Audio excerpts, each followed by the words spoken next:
आपण पाहत आहात सत्य व रोखठोक न्यूज चॅनल महावृत्त न्यूज. आवाज तुमचा, ताकद आमची. पुढची मुदत ही संपल्यानंतर त्वरित प्रशासक शासनाने या ठिकाणी आणलेलं आहे. आम्ही मध्यंतरी म्हणलो होतो की अधिवेशनात देखील अत्यंत गडबडीनं 1,00,000 सोसायटीवर प्रशासक नेमाचा कायदा केला. पूर्वी कोविडच्या काळामध्ये आहे ती बॉडी कंटिन्यू ठेवावी या पद्धतीची भूमिका झाली होती. आणि मला वाटते ही निवडणूक पुढे जावी आणि प्रशासक यावा असे प्रयत्न गेले 6 महिने चालू होते. आता स्पष्टपणे दिसतंय आणि सहकार्याच्या दृष्टीनं हे दुर्दैव आहे की निवडून येणारी बॉडी मग कुणाची येऊ दे, लोक ज्यांना निवडून देतात लोकशाहीनं त्यांनी पदाधिकारी किंवा सत्तेत असावं ही भूमिका शासनाने घेणं अभिप्रेत होतं. परंतु दुर्दैवानं प्रशासक आलेला आहे.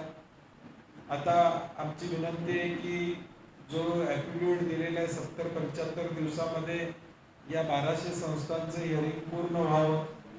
आमची विनंती आहे दुग्ध यारना की ती हिअरिंग लवकर आवरा. आता परत पावसाळा आला की निवडणुका होणार नाहीत नियमाप्रमाणे, तेव्हा परत पावसाळ्याच्या पुढे जाणार आहेत. किमान हे हिअरिंग संपून किमान त्या 1200 लोकांना न्याय द्यावा आणि निवडणुकीची तयारी करून ठेवावी. जे ठराव मागवायचे त्याची सुरुवात या 70-75 दिवसानंतर होऊ शकते. या सगळ्या प्रक्रिया कराव्यात अशी आमची अपेक्षा साधारणपणे शासनाकडे त्या ठिकाणी असणार.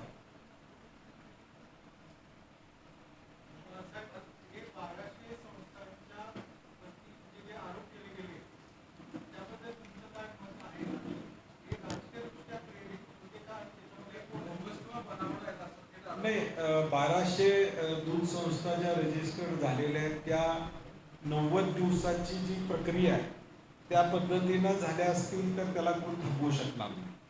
त्या दुधाचा कोटा पूर्ण केला असेल तर त्यांना थांबवता त्या ठिकाणी येणार नाही असं आमचं मत आहे. त्यामुळे 1200 मध्ये समजा तांत्रिक मुद्द्यावर एखाद्या 2 संस्था अडचणीत असतील तर त्या बाजूला जातील.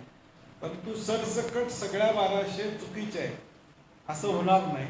त्या नियमाप्रमाणे केलेल्या आहेत, त्यांचं दूध संकलन आहे आणि त्यामुळे त्या फक्त मतासाठी केल्यात अशा नाही आहे. तर स्थानिक गावामध्ये वेगवेगळे गट असतात, त्या गटाचं दूध या गटाच्या डेअरीला जात नसतं आणि मग त्या दृष्टिकोनातून देखील ते दूध वाढीसाठी देखील गरजेचं असतं. त्यामध्ये 1200 केलेल्याचं ज्या संस्था आहेत त्या संस्था बाजू मांडतील आणि त्यांना न्याय मिळेल अशी आम्हाला अपेक्षा आहे.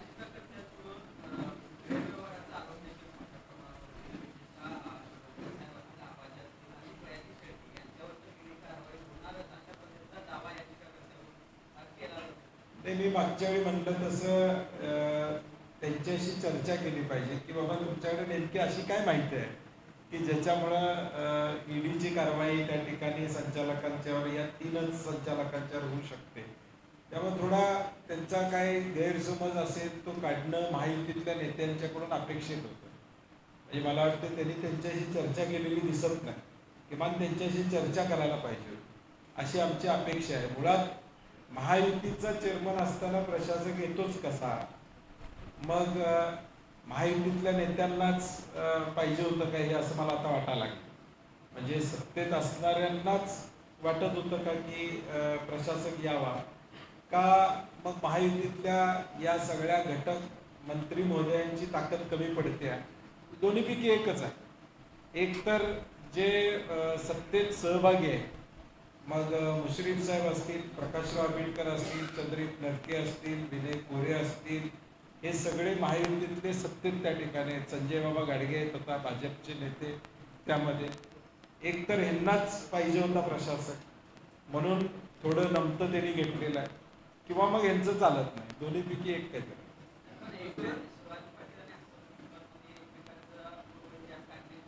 नाही, आमदार शिवाजी पाटलांनी भूमिका घेतली, समजा एखादी भूमिका घेतली तर महायुतीतल्या लोकांनी त्यांना बोलवून त्यांच्याशी चर्चा करायला पाहिजे होती. तुमचं अंतर्गत भांडण आहे ना, हे गोकुळला का अडचणीत आणतात तुम्ही? महायुती म्हणून आमदार शिवाजी पाटलांनी 5 गोष्टी सांगितल्या त्यांना बोलवायला पाहिजे होतं, बाबा तुमचं म्हणणं काय आहे मांडायला पाहिजे होतं, त्यांच्याशी चर्चा करायला पाहिजे होती, त्यांचा गैरसमज दूर करायला पाहिजे होता. मग शिवाजी पाटलांना बोलू देणं आणि मग प्रशासक येणं या सगळ्या प्रक्रियेमध्ये सगळेच सामील आहेत असं माझं मत आहे.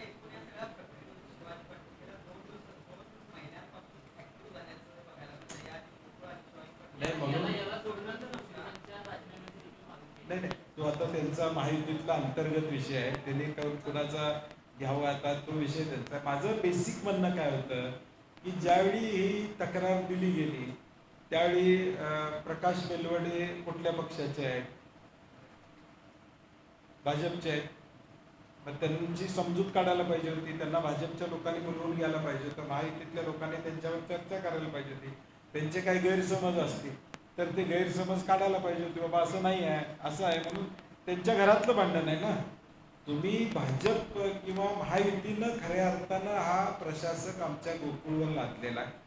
शेतकऱ्यांच्यावर महायुतीनं या ठिकाणी त्यांच्या अंतर्गत भांडणामुळं आमच्यावर प्रशासक या ठिकाणी आलेला आहे, हे सत्य.